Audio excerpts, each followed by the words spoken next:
నమస్కారం ఫ్రెండ్స్.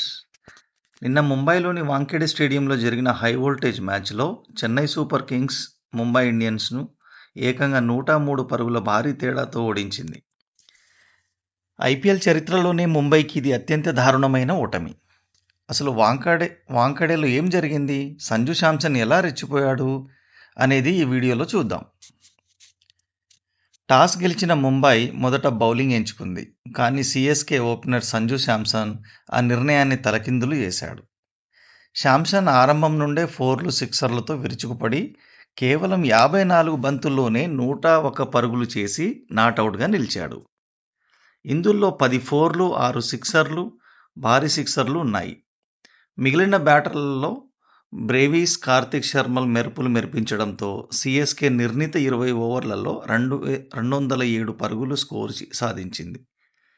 ముంబై బౌలర్లలో గజన్ఫర్ 2 వికెట్లు తీశాడు. 208 పరుగుల భారీ లక్ష్యంతో బరిలోకి దిగిన ముంబై ఇండియన్స్‌కు ఆదిలోనే షాక్ తగిలింది.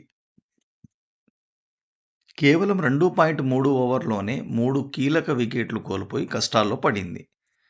సూర్యకుమార్ యాదవ్, తిలక్ వర్మ కొద్దిసేపు ప్రతిఘటించి 73 పరుగుల భాగస్వామ్యం నెలకొల్పారు.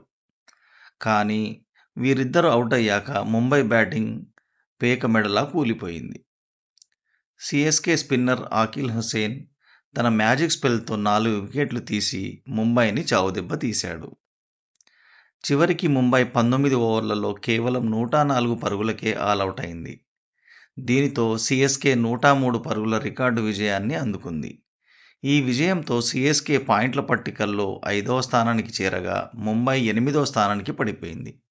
ఈ మ్యాచ్‌లో Sanju Samson player of the మ్యాచ్‌గా నిలిచాడు. మరిన్ని క్రికెట్ అప్డేట్ కోసం మా ఛానల్‌ని సబ్స్క్రైబ్ చేసుకోండి. అందరూ బాగుండాలి, అందులో నేనుండాలి. జై హింద్.